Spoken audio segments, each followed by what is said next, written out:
So how do we change our lives? It's a pretty common topic, right?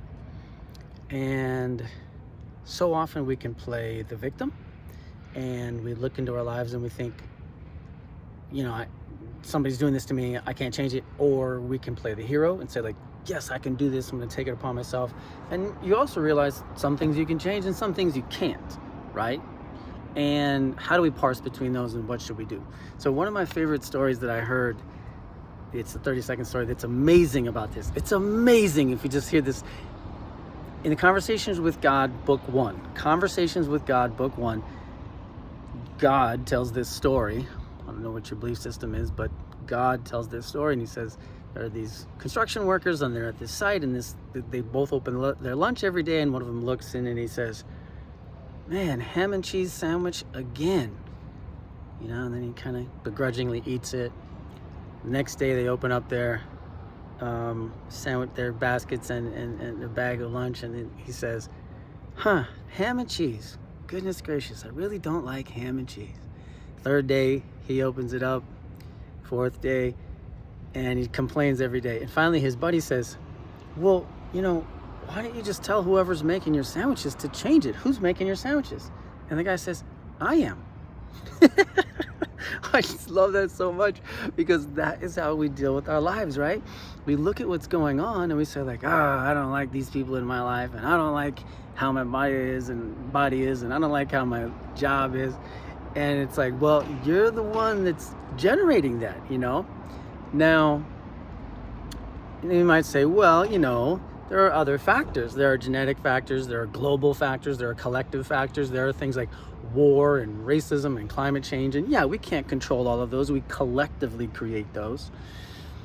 But in your own life, the things that happen to you, to your career, to your body, to your love life, you are the primary cause. And it's much more effective and helpful when you accept and act as if you are the primary cause, because you are. Now, whether you're atheist or you believe in God, so let's say you're atheist, well then you must be the primary cause, right? Because there's no other power.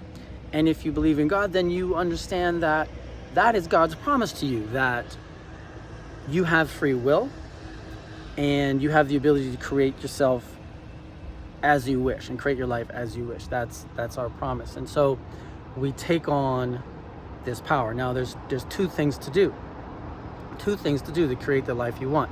Obviously I'm oversimplifying, but sometimes we need it to be oversimplified so that we can wake up and sort of categorize it in our head. Like, this is my approach.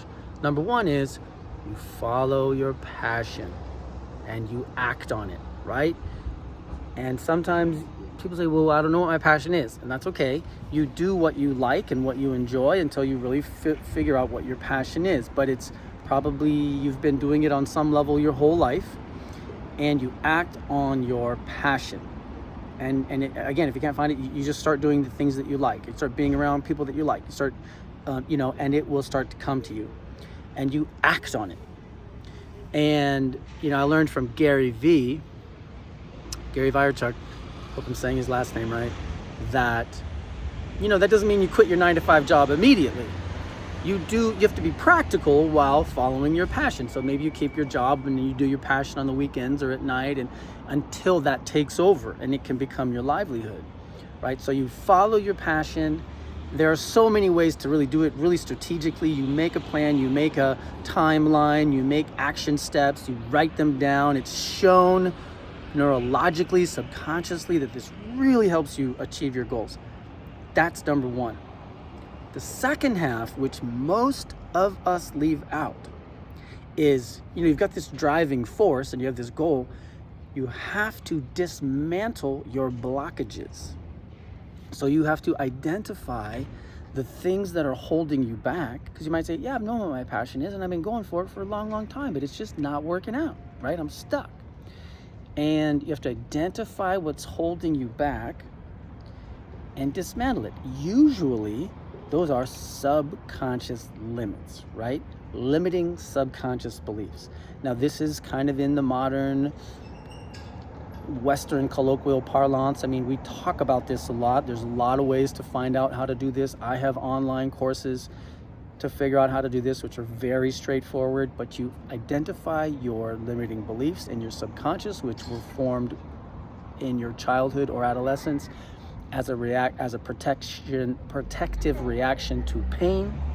And it is protective, but then it just ends up being a limitation, and you have to dismantle it because you were the one that set it up, that built it. You know, it's just like you're the one making your sandwiches every day. You know, and it's kind of like you look at a house, and it's a pretty good house, but it has like a really rickety door and kind of a bad window. That's like our lives, you know, pretty good life, but you go, well, I'd like to improve this part and that part. And you're looking up and going like, well, who's the fool that built that rickety door? And you're standing there with a hammer in your hand and a tool belt on. You're the one that built the door. And so you have again, it makes you take responsibility for it. It's not in shaming. It's saying you have the power. You have the power to build it, and you have the power to dismantle it and rebuild it. That's the great thing. And when you take that power and accept that, it's again, maybe for a few hours or a few days, it's like, whoa, I built this. Okay, I got to swallow that, but I have the power to rebuild it. And that's amazing. And so there are these two parts. You go with your passion, and you dismantle the things that are in your way.